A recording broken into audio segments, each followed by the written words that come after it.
Hey, Soul Stories fam. We're starting a new love journey. Tell us where you're watching from. Don't forget to subscribe and join our family. Now stay with us. The story begins. Tennessee's sunset looked like a painting brushed with honey gold, burnt orange, and a lazy stroke of pastel pink across the sky.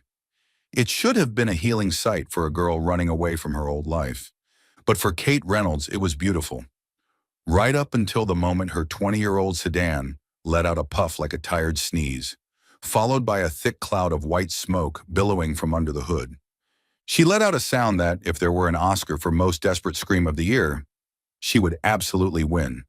Please don't die right now, Kate groaned, giving the steering wheel a weak punch like she was hitting a pillow.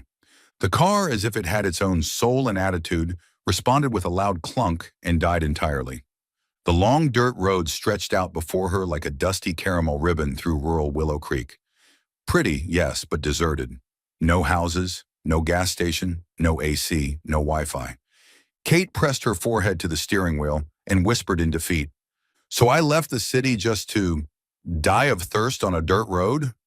Great, amazing. What a glorious comeback." She had just been laid off, dumped by her ex, who had run off with a nurse with more direction, and was on her way to her grandparents' place to rebuild her life. But no, apparently the universe refused to give her even one peaceful day. She leaned back in her seat, closed her eyes, and wondered if this was a sign that she should just return to the city, right when she heard the crunch of tires on gravel behind her. Kate shot upright. A moss-green pickup pulled over by the shoulder. The door swung open, and out stepped a man who made the entire Tennessee sunset seem upgraded. He was tall, broad-shouldered, with a stance that looked effortlessly solid. His plaid flannel sleeves were rolled up to his elbows, revealing strong forearms tanned like summer honey-faded jeans, clung just right. The kind of detail Kate found unreasonably fitting for someone who looked like he'd walked straight out of a romance novel. His dark brown hair curled slightly at the ends, the evening breeze tossing a few strands into a perfectly messy, Hollywood sort of look. His eyes were gray-blue, brighter when they caught the last light of the day. He smiled, the kind of smile that made people believe everything would be okay. "Car trouble?" His voice was deep, gentle, with a hint of rasp, like he'd been talking to the wind all day. Kate pointed at the hood as if she were about to cry. It's dying. Or dead. I'm not sure anymore." He tilted his head, amusement flickering in his eyes. "Mind if I take a look? I'm Luke Harrison, from the Harrison Ranch, about 5 minutes down the road." She nodded so fast she looked like a fan meeting her favorite celebrity. "I'm Kate, and I'll owe you my life if you can save it." Kate stepped out and watched him lift the hood. The sunset poured over his back, outlining the shape of his muscles in a soft golden glow, making the whole scene look like some kind of agricultural advertisement, but significantly sexier. Luke leaned in, his strong hands moving through wires and bolts with the easy confidence of someone who had done this his whole life. She leaned against the car, and her eyes absolutely did not behave as they should. She looked at his forearms. She looked at the sharp line of his jaw. She looked at that slightly curled lock of hair, and her brain betrayed her by blurting out, You're really attractive." Silence. The wind stopped. The birds stopped. Time froze. Kate's eyes went wide. Her mouth hung open like a startled goldfish. "I mean, you're attractive, attractive with engines? With machinery? With mechanics?" She flailed her hands around wildly. "I'm saying you're good at fixing cars. Really good. Attractive in a sort of mechanic-y way." Luke laughed, a warm, low sound that melted out of him like honey. "Right, I get it," he said, eyes twinkling with obvious amusement. "I'll pretend you were definitely talking about the engine." Kate covered her face. I'm sorry. It's just been a very long day." "No worries," Luke said, still smiling. "My day's been long too, but you just made it better." She nearly fainted. 5 minutes later, he got the engine sputtering back to life. "It's not fully fixed," he said, "but it'll get you to town." Kate exhaled in pure relief. gratitude swelling so intensely she almost hugged him, but did not dare. Thank you. I mean it. I don't even know how to repay you. Luke stepped back, shading his eyes with his hand to look at her properly. Where are you headed? I'll follow you for a bit, just to make sure it doesn't die again. Kate blinked. You don't have to. I know, he said with that easy smile. But I will, for peace of mind. Something soft bloomed in her chest. Kate climbed back into her car, heart pounding. When she checked the rear view mirror, Luke was still standing there, one hand on his hip, the other giving a small wave. Then his pickup pulled out behind her, keeping a perfect protective distance, like a silent escort. Her wheels rolled along the dirt road, dust rising in a hazy cloud, the sunset melting into ribbons of pink and orange. She glanced in the mirror again. He was still there, steady as ever, his truck following patiently, and she couldn't stop smiling. If this town were full of men who were kind, handsome, chivalrous, and charming like him, then she had definitely come to the right place. The road leading into Willow Creek was as narrow as a ribbon laid across the soft prairie. On both sides stretched lush green grasslands dotted with clusters of wildflowers, purple, yellow, white, like optimistic little notes scattered across a page. In the distance, rounded hills rolled gently like waves gliding under the late afternoon sun. When Kate's car rattled into the residential area, the town appeared exactly like an American small-town aesthetic board on Pinterest come to life. A red-roofed general store, a hair salon called Cowgirl Cut, a cafe with a chalkboard sign, homemade pies, $4.95, white-painted wooden houses with neat picket fences, and of course neighbors who loved peeking through blinds to see what was going on. Kate pulled up in front of her grandparents' cream-colored wooden house. Instantly, the front door burst open. "Oh my goodness, my Kate!" Grandma Nora rushed out, still holding a kitchen towel. "You're here. I worried myself breathless waiting for you." Grandpa Henry followed more slowly, but his eyes sparkled with joy. Our granddaughter's home, Willow Creek, just got lively again. Kate hadn't even had a chance to answer when a familiar engine growled behind her. A moss-green pickup came to a stop, and Luke stepped out like a walking Wrangler jeans commercial. Grandma Nora froze for a solid 3 seconds.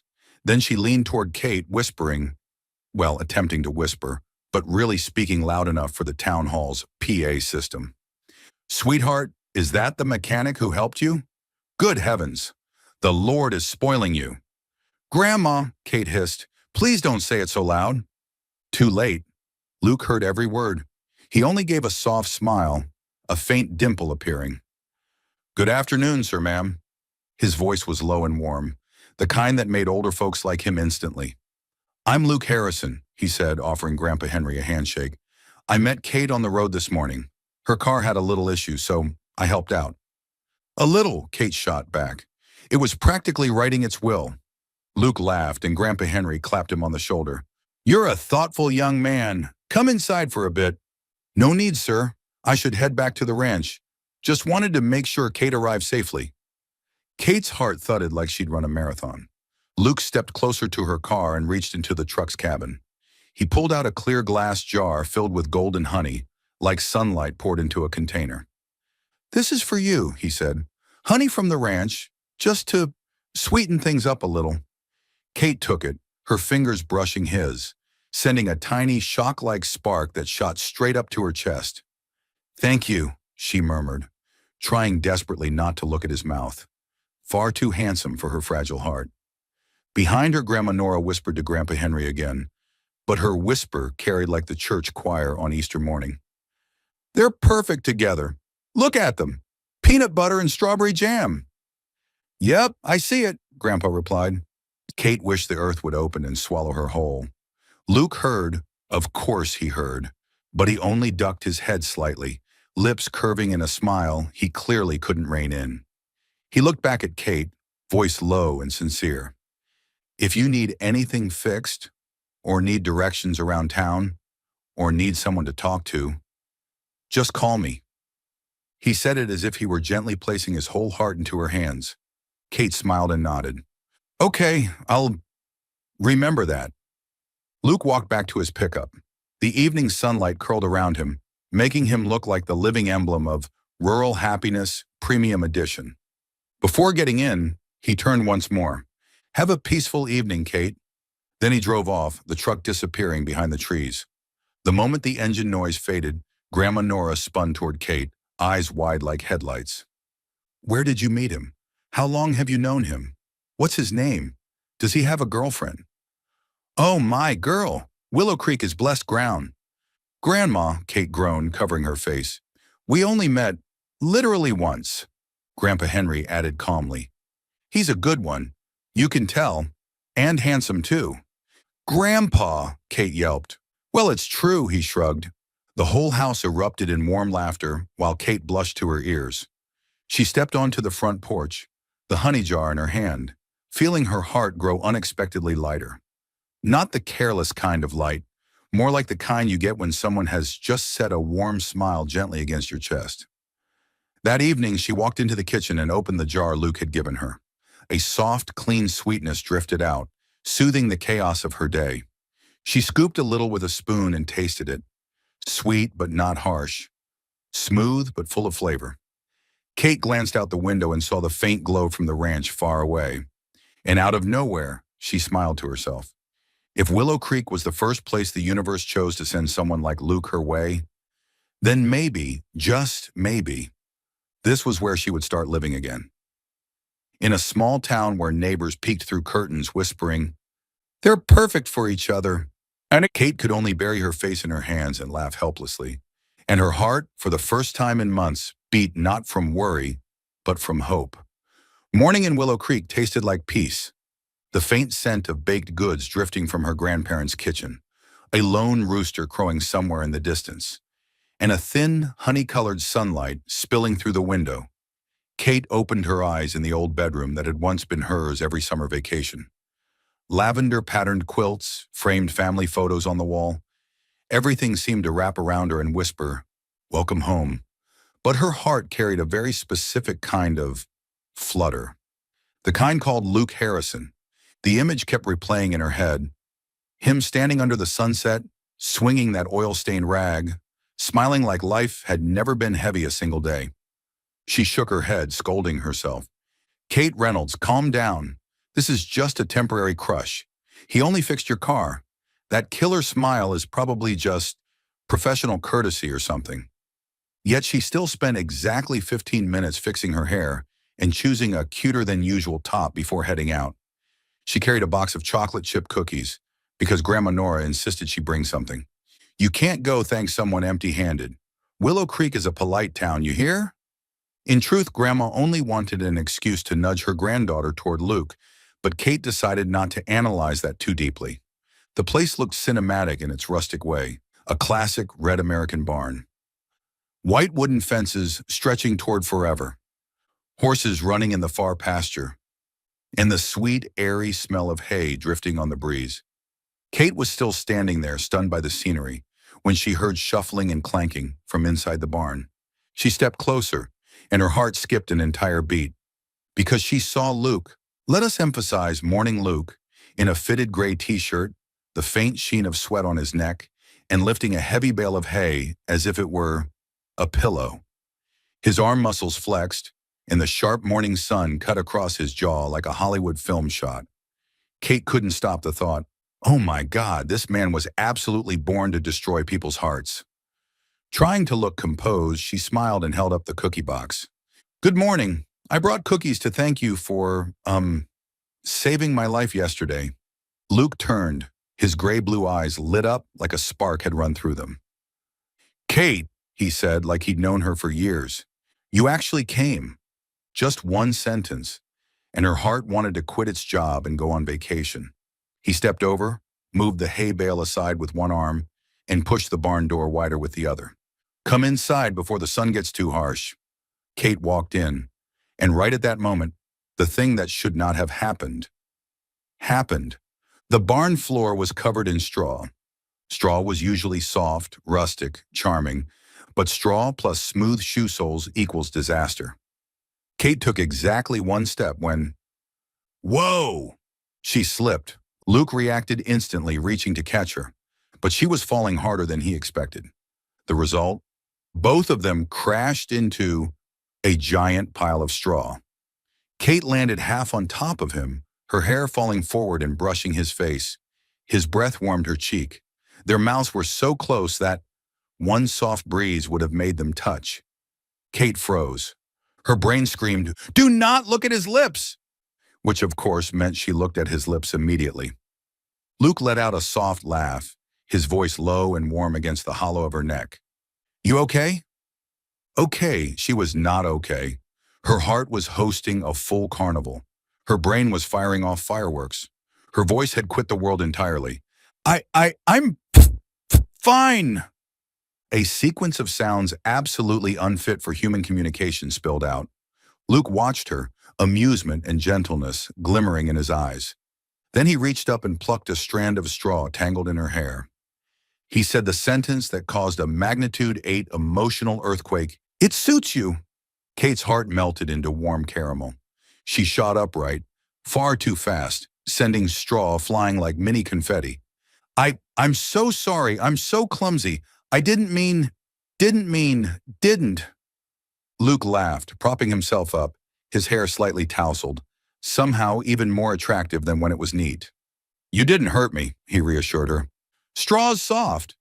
Kate covered her face with both hands. "Oh my God." "It's all right," Luke said gently. "I caught you." I caught you. That line deserved a spot on the soundtrack of her heart. When they finally stood up, Kate thrust the cookie box forward as a way to salvage whatever was left of her dignity. "I brought these for you. My grandma made them. They're really good." Luke took the box, their fingers brushing, just lightly, but enough to send a spark shooting from her hand up to her neck. "Thank you," he said, his smile tilting in that soft way sunlight climbs over a rooftop. "I'll make coffee in a bit. You like cappuccino or Americano?" Kate's jaw dropped. "You drink cappuccino? On a ranch?" Luke winked. "We've got a fancier machine than the one in town." Kate laughed out loud. How could a man be this perfectly adorable? While he went to wash his hands, Kate stood at the barn doorway, looking out at the fields brightening under the sun. The breeze lifted her hair, and the scent of straw still clung to the air. She whispered to herself, "If this is the first morning, then I wouldn't mind many more mornings." Morning in Willow Creek flowed as gently as a cup of hot latte, and Kate was beginning to realize one thing. Every day since meeting Luke had been better than coffee. She didn't dare say it out loud, but Grandma Nora and Grandpa Henry kept smiling at her more than usual. She kept glancing out the window, kept fixing her hair for no reason, kept accidentally taking the road that passed by the Harrison Ranch, even when she had nowhere to go. No one said anything, but the whole town knew. That morning a text came in. "Lukey, you free? I can teach you how to ride. The weather's perfect. Gentle breeze. Sunset's gonna be incredible." Kate stared at the message as if someone had just plugged her heart into a power outlet. "Kate, yes, give me 10 minutes. She got ready like it was a real date. Perfectly fitted jeans, a light white button-up, hair half up and neat, but still feminine. She looked in the mirror and sighed. "Kate Reynolds, calm down. It's just horseback riding, not an engagement ceremony."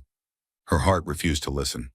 When she arrived, Luke was standing beside the white fence, hand resting on the mane of a brown horse, sunlight hitting him like a Farmer Hot Edition filter.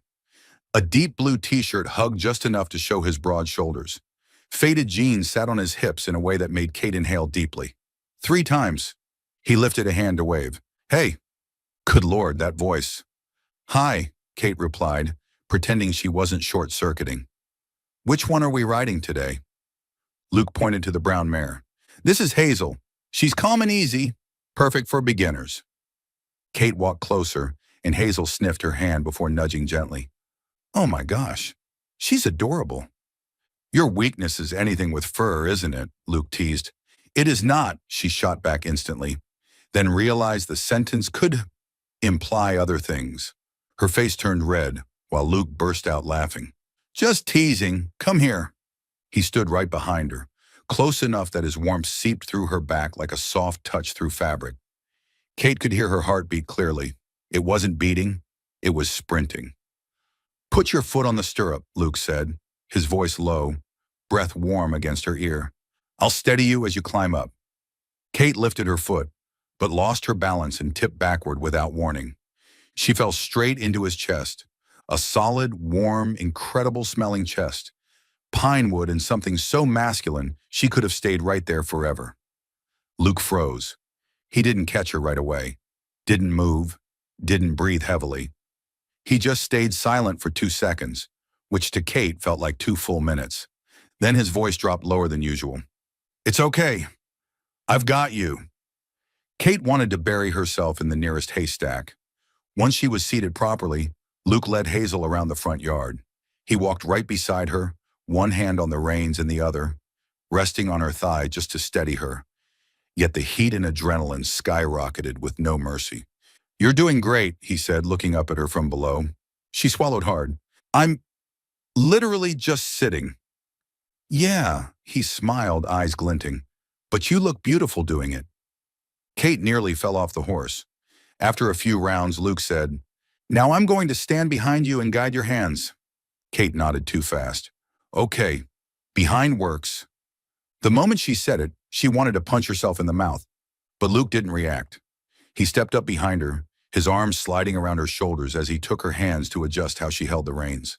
His hands were big, rough, warm. His chest pressed lightly against her back. His chin was close enough to her hair that one soft breeze could have made their skin touch. Kate could feel his breath, steady, warm, and extremely dangerous to a heart still healing from a breakup only weeks ago. Don't grip too tight. Gentle, he murmured, voice smooth as molasses. Horses feel everything you feel. Kate answered in a slightly trembling voice. I'm feeling a lot right now. Luke laughed softly behind her, and his forehead brushed hers for a brief, electric second. By the end of the lesson, Luke led her up the hill behind the ranch. From the top, all of Willow Creek shimmered under the sunset. Red rooftops, green fields, thin trails of chimney smoke, a few horses wandering lazily. The evening breeze swept through her hair. The sunlight turned his eyes whiskey gold. They stood close, neither speaking. The moment was too perfect to break. Luke looked at her. She looked at him. Their eyes locked, and the world froze for a heartbeat. He leaned in, slowly. She tilted her face up, softly, only inches left. Their breaths mingled. Heat spiraled from her chest down to her stomach. Her heart slammed against her ribs. No one had ever looked at her like that, soft but intense, when their lips were one breath away. Luke abruptly turned, scratching his neck. Gets dark fast, huh? Kate stood there like a petrified tree. He continued, voice tight. I should, take you back. You're probably hungry. Kate stared at him, wide-eyed, silently asking, You're really escaping the moment that fast? Luke didn't look back. He just grabbed his cowboy hat, put it on, and said, I was afraid I'd be a little too real. Just one sentence. Kate's heart melted into sugar. When Luke brought her home, the sky had turned violet. He opened the truck door for her, hand lightly placed on her back, so casual, yet enough to send every nerve in her body dancing. Thank you for this afternoon, Kate said softly. I should thank you, Luke replied. You made this place a lot more fun. He said it with a smile that could have turned her into syrup. When he left, Kate went inside, grabbed a pillow, and threw herself onto the bed. And then she screamed into her pillow like a ticklish cat, laughing. Laughing so hard she could have floated off the ground. Laughing like a 16-year-old whose crush just noticed her. For the first time, she rolled back and forth, hit her face, kicked her feet in the air, then hugged the pillow again. She had never felt so utterly alive in her life. That afternoon in Willow Creek was beautiful enough to be printed on a postcard. Blue skies, soft breeze, sunlight as golden as honey. But Kate saw none of it, only dizziness and waves of nausea. Ever since she returned from the horseback ride with Luke, her body had been acting strange. Heat burning under her skin, limbs heavy as lead. By evening, a chill raced down her spine, even though the house was warm. In the kitchen, Grandma Nora was packing for a trip to her sister's place in Nashville. a visit that had been planned for weeks. "You all right, Katie?" she asked when she saw her granddaughter sitting motionless at the table. Kate tried to smile, but her voice came out thin as paper. "I think it's just sun and wind." But when she stood, her head spun like a carousel, and her knees buckled. Grandpa Henry caught her instantly. "Nora! The girl's burning up like a furnace." Grandma Nora panicked. "Good heavens! What do we do now? We need to leave tonight, but we can't just leave her alone." Grandpa Henry thought for exactly 2 seconds, then said the most logical and suspiciously perfect solution. "Call Luke." Grandma Nora nodded so fast it was almost a blur. "Right, he's only a few minutes away." And from the tone of her voice, it seemed this was far from the first time she trusted Luke as if he were her own grandson. Not the take your time kind of arrival, not the polite and gentle kind either. But something's wrong, I'm coming right now kind. Before the truck even fully stopped, Luke was out of it, face tight with worry. Gray t-shirt, dusty jeans, hair slightly messy as if he had run a hand through it on his way. "Where's Kate?" he asked, voice deep, urgent, unguarded. "In her room," Grandma said, lifting her suitcase. "Can you watch her tonight? She's burning up, and your grandpa and I have to leave." Luke didn't hesitate for even a heartbeat. "Yes, I've got her." When he stepped into the room, Kate was trembling under the blankets. Her cheeks were flushed, hair damp with sweat, breath labored and uneven. "Kate," he said, sitting beside her, brushing the back of his hand across her forehead. The heat was so intense he let out a soft, worried exhale. "God, you're burning up. Why didn't you tell anyone?" Kate opened her eyes a sliver, staring at him through a fever haze.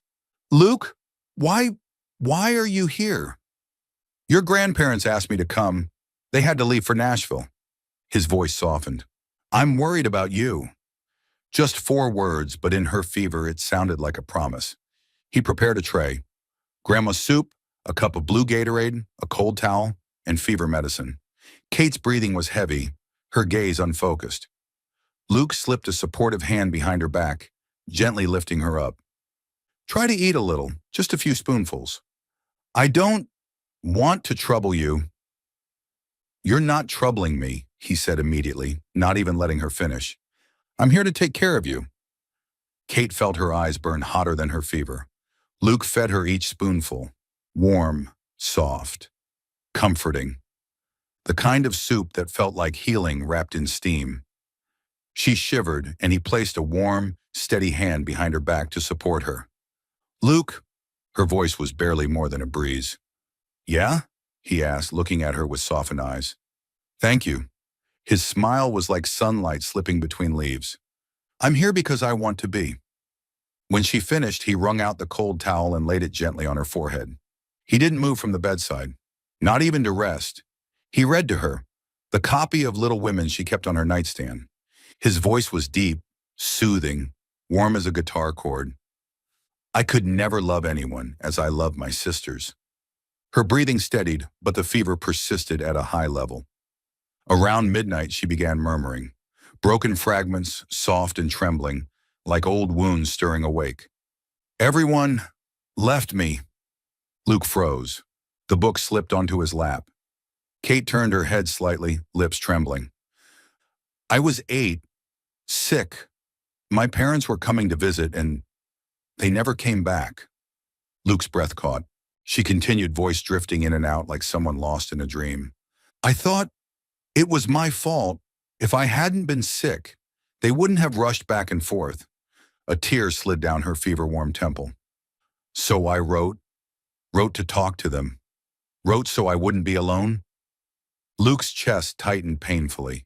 He leaned in, taking her cold hand in both of his warm, steady ones. "It wasn't you." His voice was hoarse, trembling, but certain. "It wasn't your fault, Kate." He pressed his forehead gently to hers, not to lower her fever, but like a quiet vow. "You're not alone.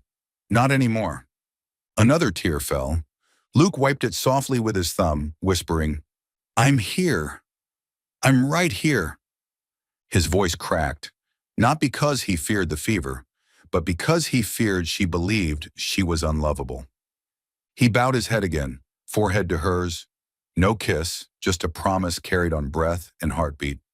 You're not alone, even when you think you are.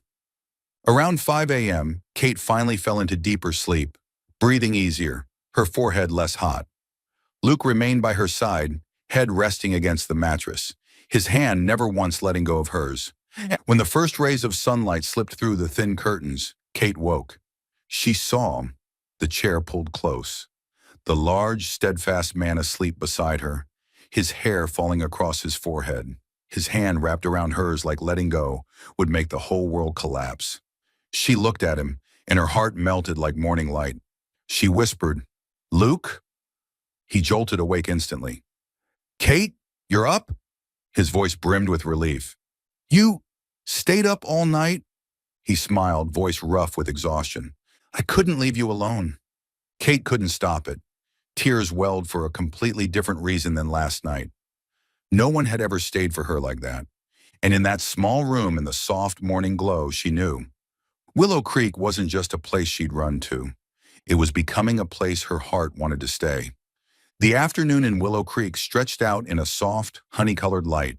A summer breeze carried the scent of freshly cut grass all the way to the porch, making the little town feel even more peaceful.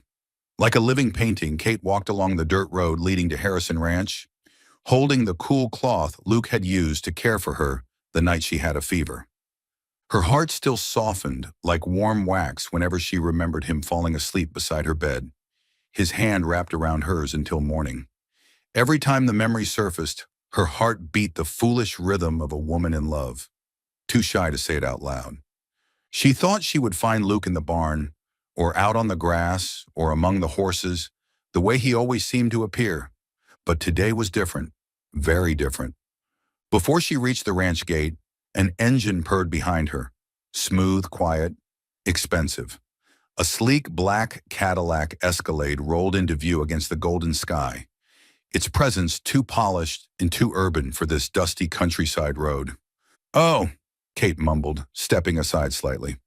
The SUV stopped directly in front of the Harrison Ranch gate, as if it had driven this path 100 times before. The door opened. Kate looked up, her heart tightening just a little.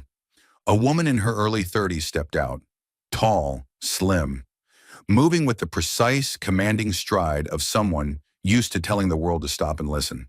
Her fitted black suit was immaculate, her brown hair tied in a low, elegant knot, and her modern American sunglasses covered half her face. No one in Willow Creek dressed like this. No one in Willow Creek walked like this. No one in Willow Creek carried an aura so sharp and sophisticated that the atmosphere shifted with a single turn of her head. Kate stood still, heart steady, but pinched. Who was she?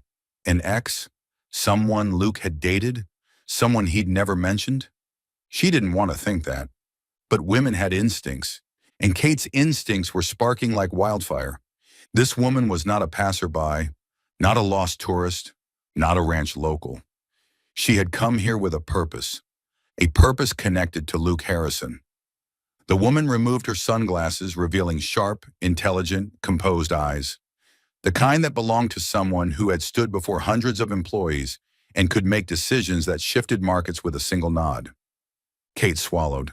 A thin ripple of worry moved through her chest. The woman walked toward the barn, her heels somehow unbothered by the soft dirt.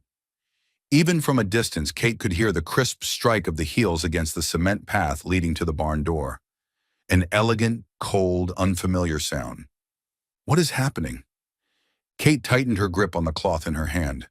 Inside, Luke was lifting a bag of horse feed onto a shelf. The slant of the afternoon sun threw his shadow long across the ground. He looked peaceful, as always. Old t-shirt, faded jeans, flecks of hay on his arms. When he turned and saw the woman standing at the doorway, his entire expression shifted.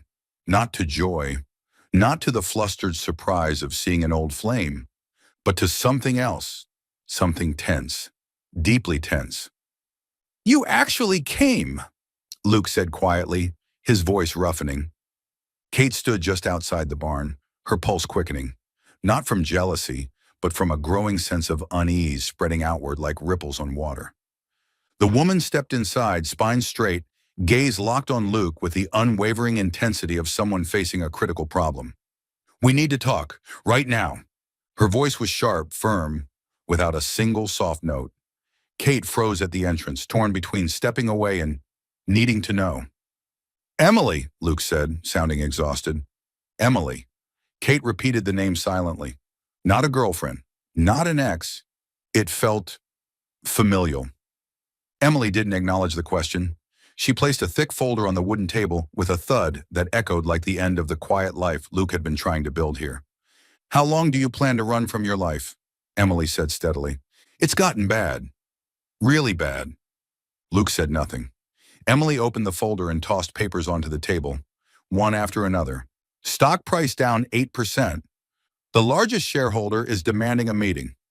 The legal department needs the CEO's signature on restructuring documents. Reporters are hunting for you. She stared straight at him, unmoving. Luke, you're the only one who can stand up and protect Harrison Industries from this crisis. Behind the door, Kate's heart began to tremble. Not because of Industries, not because of stock price, but because who was Luke? She couldn't look away. Luke inhaled slowly, bracing himself against the table. I only asked for 6 months off. Just 6 months, Emily. You've been gone 8, Emily replied. And for 8 months, I've shouldered everything alone. Kate bit her lip. Nothing about this was romantic. No jealousy and no insinuation. This was about a company, a family, a title, a burden, which made the truth even more staggering. Emily folded her arms. You're the chairman of Harrison Industries, Luke. The youngest billionaire in the Southwest. You can't keep hiding behind this farm fantasy in Willow Creek. Kate's ears rang. Not because of billionaire, not because of chairman, but because Luke had never said a word. Not once. She stepped back, her hand trembling so badly the cloth nearly slipped. She heard Emily clearly. You can rest, you can be tired, but you cannot abandon the company your family built for 3 generations. They need you. I need you. The board needs you. I don't want to go back, Luke said, voice weighted with years of exhaustion. I want a normal life. No titles, no assets, no pressure. Emily looked at him for a long, long moment, as if she were seeing the little brother she'd spent years protecting. Finally, she spoke softly, but with steel in every syllable. Luke, you have to come home.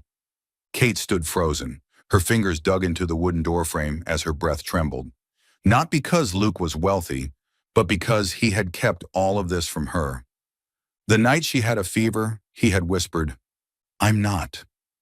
She had believed him, believed in the simplicity, the honesty, the peace he brought into her life.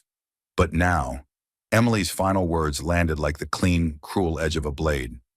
You can't build a future with someone while hiding who you truly are, Luke. The sentence cut straight through Kate's chest. She couldn't listen anymore, couldn't stand there, couldn't look at him. The cloth slipped from her hand, falling silently to the ground, so light that no one inside heard Kate turned away, each step feeling like walking barefoot on sharp gravel. She didn't cry, not yet, but her heart broke in the quietest way imaginable. Summer rain swept into Willow Creek without warning.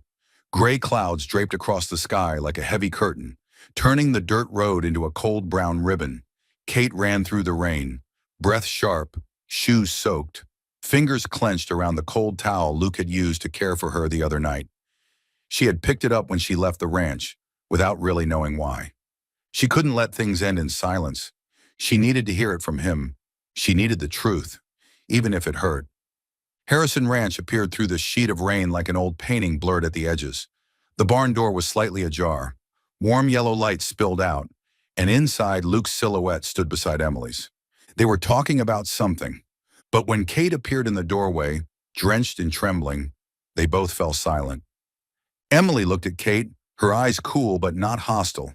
She understood. She knew, and she stepped back. I'll let you two talk, Emily said softly, then walked out of the barn without looking back. Only Luke and Kate remained, and the rain. Luke looked at her as though she were a storm he had no idea how to stop. Kate! He took a step forward, but she stepped back instantly. Don't come closer. Her voice wasn't loud, but the pain in it stopped him cold, as if someone had gripped his chest. Rain poured behind her, each drop heavy like an accusation. "I heard everything," she said, every word falling onto the wooden floor like raindrops hitting a roof. "I heard it all, Luke." He swallowed hard. "Kate, I can explain." "Then explain." She met his eyes. No running, no hiding. "You came to this town pretending to be a poor ranch hand. You lived simply, kindly, quietly, and I believed it. I believed everything about you." She pressed a hand against her chest, right where her heart was beating in frantic, painful bursts. "But the truth is, you're a billionaire. You run an entire corporation. You have a whole different world behind you." Her voice trembled, but it still cut like truth always does. "You pretended to be poor to test me, didn't you?" Luke nearly shouted, "No, that's not it." She didn't blink. "Really, Luke? You didn't want to see if I'd love you without money? Just like every cliché movie out there?" The hurt in her tone made his whole body tense. "Kate, that's not it." He stepped forward slowly, just enough that his voice wouldn't be swallowed by the rain. "I didn't hide in this ranch to test anyone. I hid because I was scared." Kate didn't move, but something in her eyes shifted, like she wanted to believe him, but couldn't. Luke inhaled deeply, his voice low, honest to the point of ache. "I've been used for money, many times, over and over, to the point I couldn't tell who was real and who wasn't, who looked at me or looked at my bank account." He let out a small, hollow laugh, a laugh of someone who had been hurt far too deeply. "I didn't want that life anymore. I didn't want to wake up in cold boardrooms. I didn't want to be called boss, billionaire, or CEO.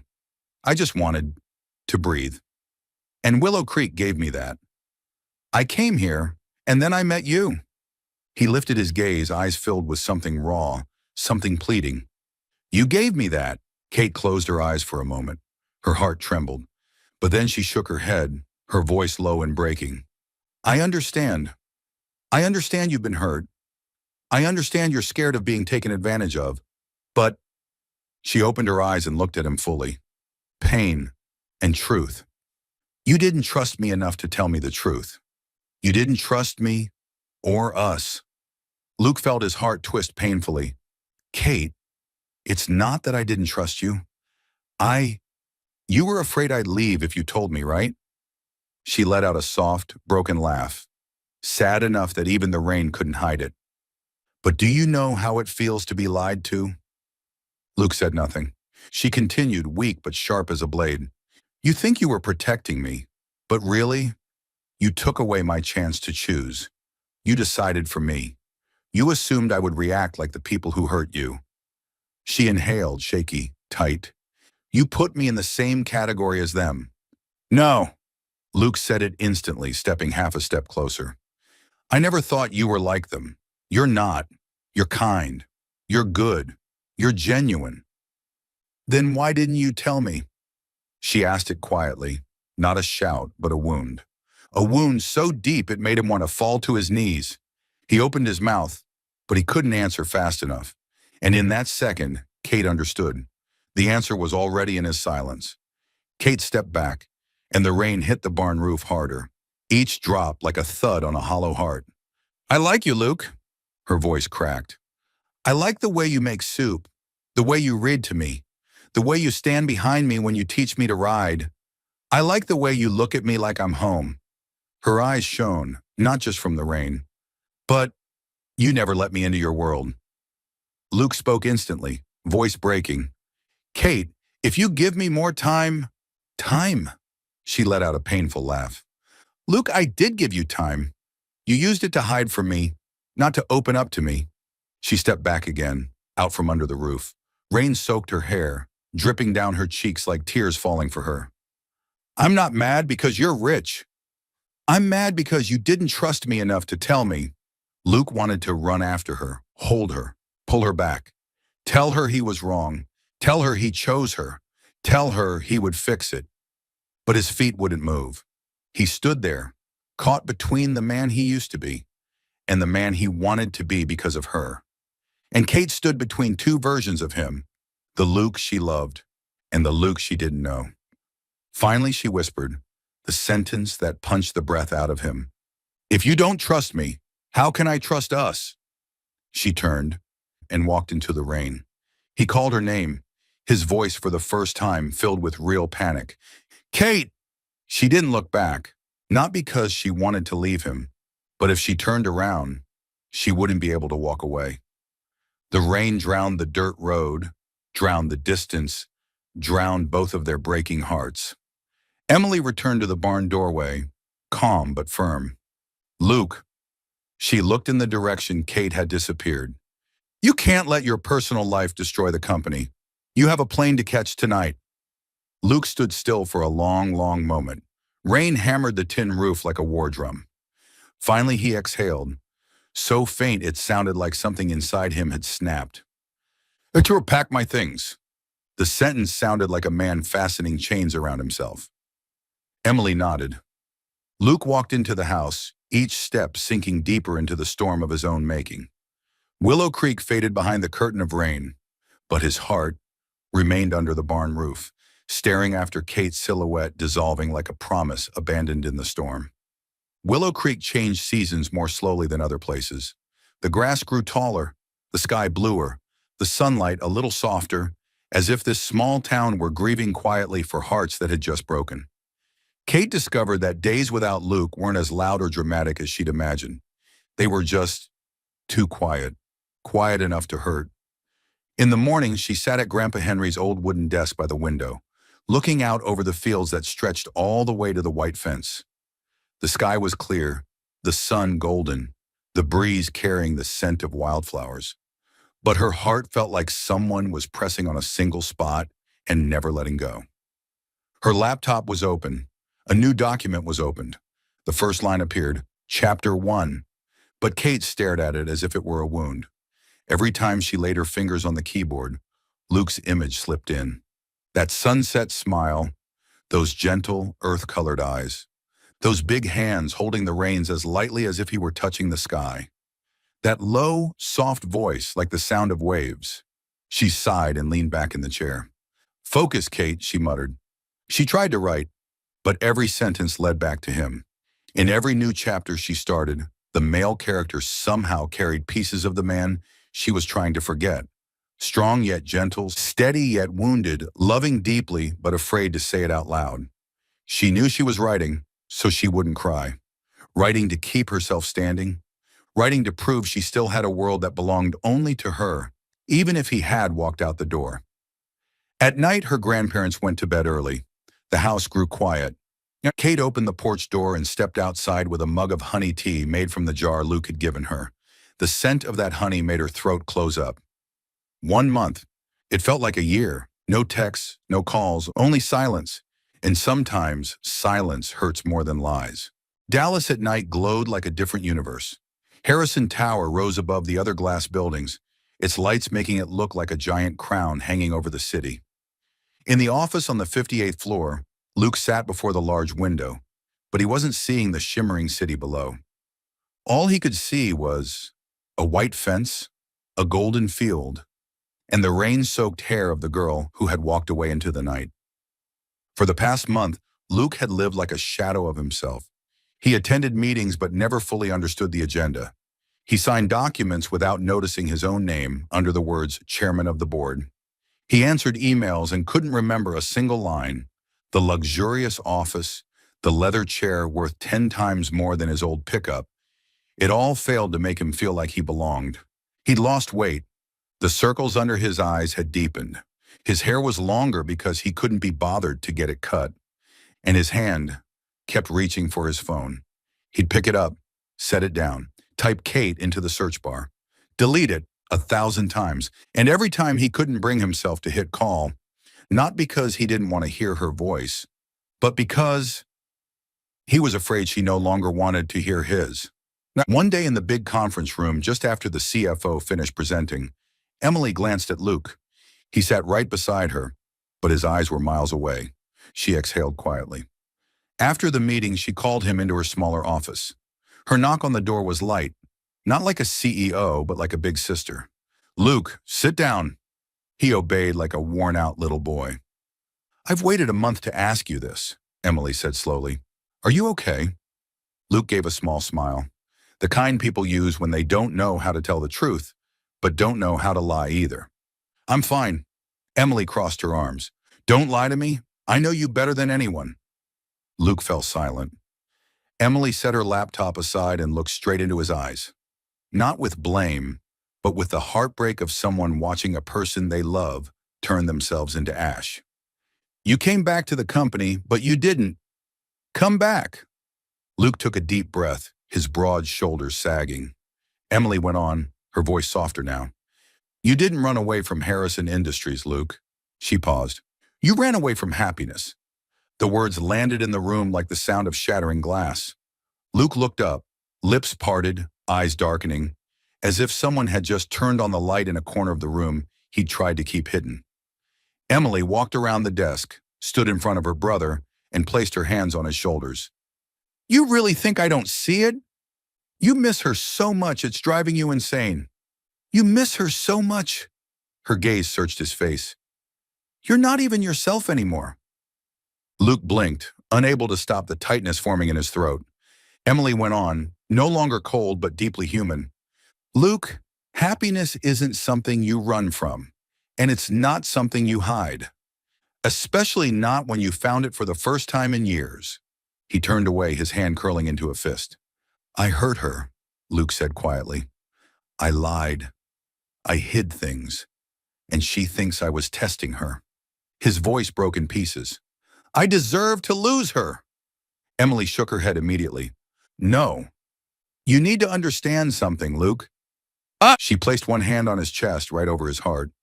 People only leave because they're hurt, not because they stopped loving. That sentence made Luke close his eyes. A drop of water fell onto the desk. He didn't know if it was a tear or if the silent storm inside him had finally started to break. Emily added gently, if you really love her, then do what a CEO, a Harrison, and a decent man would do. Luke opened his eyes. What's that? Stop running. Stop using fear of being used as an excuse. Stop hiding behind silence. Then Emily said the words that tore down every wall he'd built around himself. Don't choose loneliness just because you think you don't deserve to be loved. In that moment, Luke didn't answer, but Emily knew she'd hit the deepest wound and the exact place that needed healing. He got back to the penthouse at 11 that night. The high-end apartment with its glass walls looked out over the glittering city, but to him, everything felt empty. He opened the fridge, only water bottles. He opened the closet, suits, ties, polished shoes. He opened a magazine on the table, his own face on the cover, like a stranger. He stepped out onto the balcony. The Dallas night wind was strong. Carrying the smell of exhaust and rising heat from the buildings, he leaned against the steel railing, closed his eyes, and for the first time, he let the truth crash over him like a wave. He hadn't been running from the company. He'd been running from his own happiness. He'd been running from Kate, from the chance to be truly loved, from the life he'd always dreamed of, but never dared to keep. A strangled breath escaped him. Kate! Her name on his lips sounded like a forgotten prayer. Willow Creek slept to the sound of crickets. Dallas stayed awake in the roar of traffic. Two people in two different worlds, both staring into empty space every night, imagining the other standing there. Kate missed the way Luke said, hey, slow and gentle. Luke missed the way Kate laughed, soft and bright like sunshine after rain. Both of them continued to try to live. Both of them stayed strong, but each carried a truth they had never spoken. I miss you. I miss you too. Early morning in Dallas was drenched in a fierce golden light, harsher and more unfamiliar than the gentle glow of Willow Creek. But the unexpected publishing email still made Kate's heart race like the first time she'd stepped into her grandmother's apple-scented kitchen. We are honored to inform you an anonymous sponsor has covered the full cost of publishing your debut book. 2,000 printed copies. Kate shot upright in her seat. Her breath stuttered. Then her smile faded. No way, absolutely not. There was only one person it could be. Luke. Her chest tightened. She didn't want her writing journey to become a charity project financed by a guilty billionaire. The thought alone made her want to cry. 10 minutes later, she was on the earliest bus to Dallas. The skyscraper was so tall it felt like the sky had been pulled closer. Kate stepped into the main lobby, a bright, polished world filled with people in suits and expensive watches. She clutched the printed email in her hand. A receptionist eyed her with polite curiosity, then directed her to the elevator up to the 58th floor. When the doors opened, Luke was standing there. No plaid shirt, no dusty jeans, no soft sunset smile, just a CEO with slightly wrinkled shoulders from sleepless nights and eyes deeper from a month without her. "Kate," he said softly, as if afraid she'd disappear. Why are you?" She lifted the email before he could finish. "You think I need your pity?" Her voice trembled. "You think I'm not good enough that you had to fix your mistakes with money?" Luke frowned, completely stunned. "Wait, Kate, I didn't pay for—" "Don't tell me you know nothing." She turned her face away from him, dodging his eyes. "I thought you understood what I wanted. I don't need your money." Luke stepped forward one pace. His voice was low, raw, and uneven. "I swear to you, I didn't know anything about this." The conference room door behind him opened. Emily appeared. Black suit, quiet heels, a sharp CEO expression. But the moment she saw Kate, her gaze softened instantly. "Oh," she murmured with a small smile, eyes assessing the scene with swift intelligence. "It seems I've created a very large misunderstanding." Kate turned, confused. Emily walked over slowly, not rushed, not intimidating, more like a sister about to correct her own mistake. "I'm the sponsor." Emily said it plainly, gently, but with absolute certainty. Luke whipped around. "You did it?" Emily nodded casually as if it were the most natural thing in the world. Then she looked directly at Kate, voice warm with honest confession. "Kate, I sponsored you because I believe in your talent." Kate's eyes widened. "I read your summary on Writers of Tennessee," Emily continued, "and I knew instantly. You have a voice, you have a heart, and that book deserves to be out in the world." Warm silence rippled between them. Emily smiled, surprisingly kind, almost sisterly. "And there's one more reason." She glanced at Luke, then back at Kate. "I believe in the two of you." Kate froze. Emily went on, her voice sincere, like someone who had watched her brother break for a month straight. "I saw Luke change. For the first time in years, he was genuinely happy, and then genuinely shattered when he lost you." Luke bowed his head, his hands curling slightly. "I didn't want the two of you to miss each other because of one unfortunate misunderstanding," Emily said softly. "It would be the biggest mistake of both your lives." A tear slipped down Kate's cheek, this time from emotion. She hadn't expected this powerful woman to see everything. When Emily slipped out gracefully, Luke remained still, as if searching for the truest words he had ever spoken. Finally, he said, voice hoarse, "Kate, I never wanted to use money to keep you." He swallowed, his hand trembling slightly. "I just want to use my whole life to prove I choose you." She looked up at him. His eyes no longer held defenses, no CEO detachment, no shadows of his past. Just Luke, the man who brought fever medicine in the middle of the night, the man who stood in the rain watching her walk away, the man who broke when he realized he might lose the most important thing he'd ever found. Kate exhaled, shaky but this time, not from anger. For the first time, her heart understood. She whispered, "I missed you too." Luke smiled, soft and aching, and pulled her into his arms. All afternoon after that confrontation, and the apology more beautiful than any confession, Kate stood in the glass lobby of Harrison Tower, still holding the printed email, her heart pounding just like the first time she'd seen Luke in the Willow Creek sunset. Luke stood in front of her, hands in his pockets, his warm brown eyes softer than she'd ever seen them. "Do you want to go back to Willow Creek right away?" he asked gently. Kate looked at him for a moment, then she shook her head. "No." She drew in a long breath. "I want to stay in Dallas for a few days." Luke's eyes lit up, like sunlight breaking through thick clouds. "With me?" he asked. Kate blushed, but nodded. Luke's penthouse on the very top floor didn't have the vibe of a CEO. It had the vibe of a lonely man living with his memories. But that night, for the first time, there was laughter from a girl inside those walls. Luke took off his suit jacket, rolled up his shirt sleeves, and tapped the kitchen door frame. "I'm warning you," he said seriously.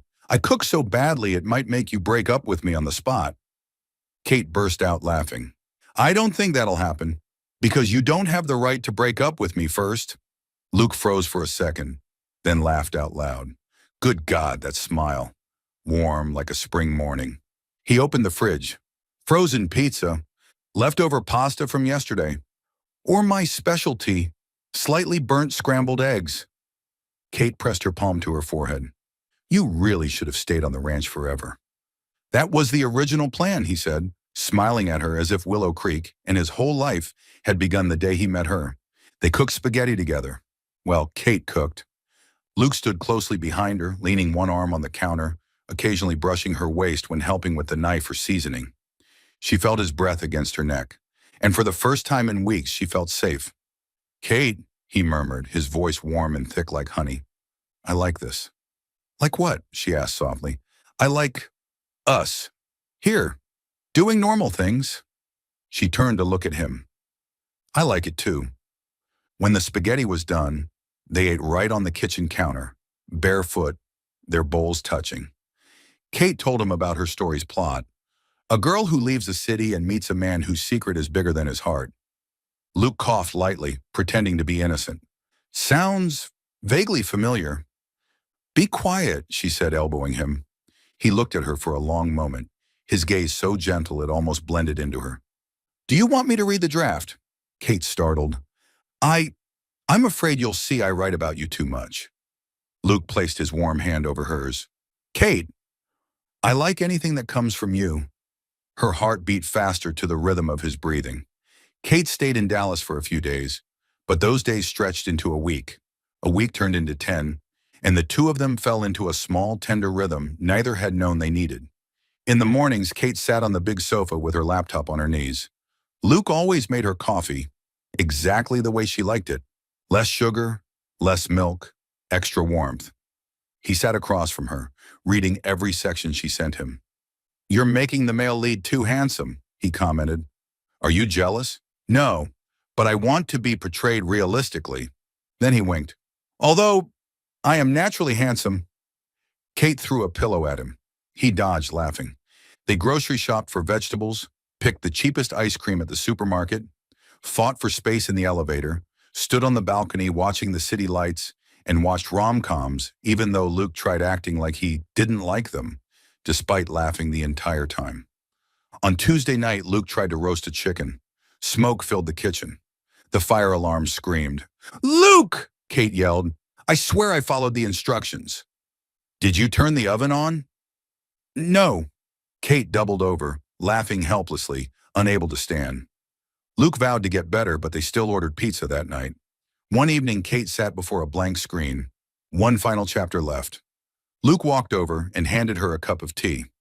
"You've got this," he said, voice soft and warm as a Willow Creek sunset. At 2 a.m., the manuscript was complete.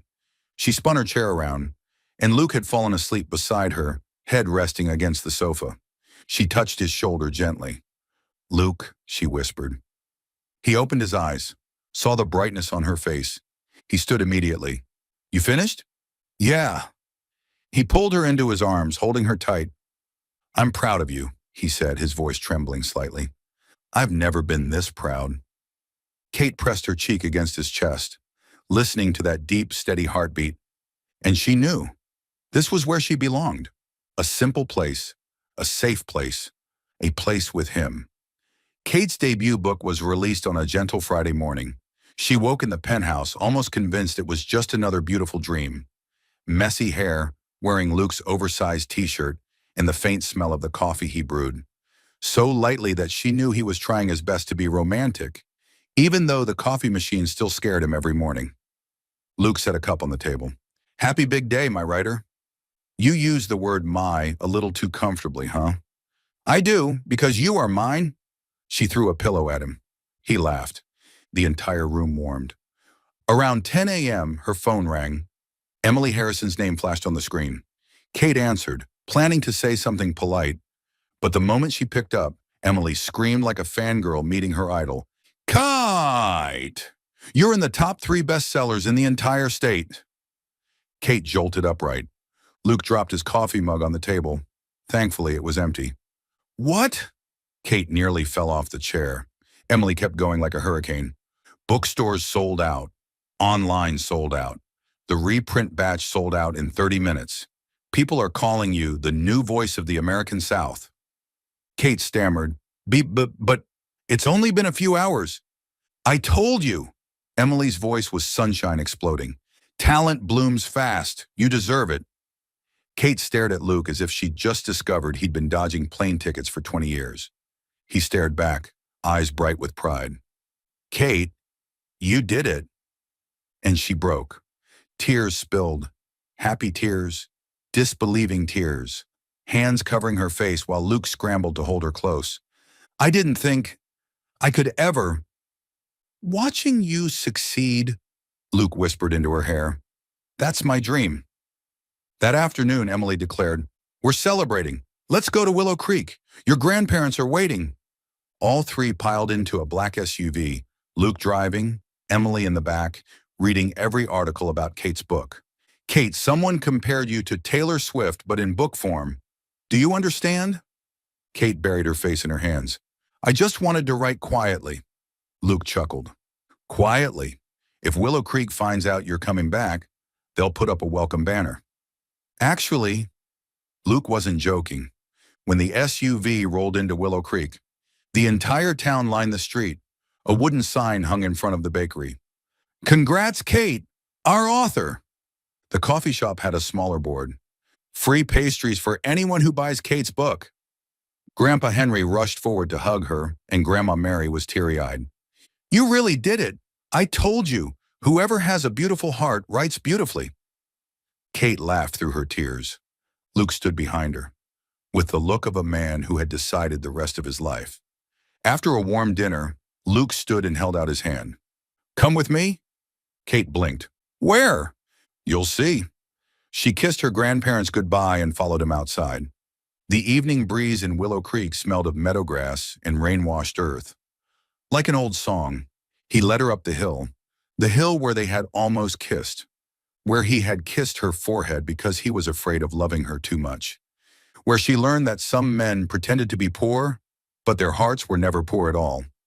Sunset, orange, pink, gold, smeared across the sky like a damp watercolor canvas. Kate stood still, heart trembling with old memories. Luke? What is it? He didn't answer. He just took her hand and brought her to the patch of grass still wet with dew. Standing before her, he took a deep breath. I used to think happiness was a luxury, he said. I used to think if I didn't have money, I'd lose everything. But then I met you and I realized, he paused, voice catching. Money could never teach me how to love, but you did. Kate covered her mouth, tears shimmering. Luke continued, seeing you stand here, in this town, the place where I found myself again, I know one thing. He knelt. Kate gasped, as if her heart had left her body. Luke pulled a small ring from his pocket, simple, with a green stone the color of meadowgrass. Not glamorous like a diamond, but exactly like him. I may be a billionaire to the world, he said, hand trembling, but I'm just a farmer when I'm standing in front of you. Kate laughed through her tears. Kate Reynolds. He looked up. Will you let me build a small, ordinary, love-filled life with you? The wind softened. The world stopped. Kate threw herself into his arms, tears spilling onto his shoulder. Yes, yes, yes. She laughed like sunlight bursting open. I say yes. Luke rose and lifted her, spinning her in the golden breeze. You just agreed to marry a real farmer, he said, voice breaking with joy. Kate pressed her forehead to his chest. And also the man I love more than anything in this world. The hill glowed.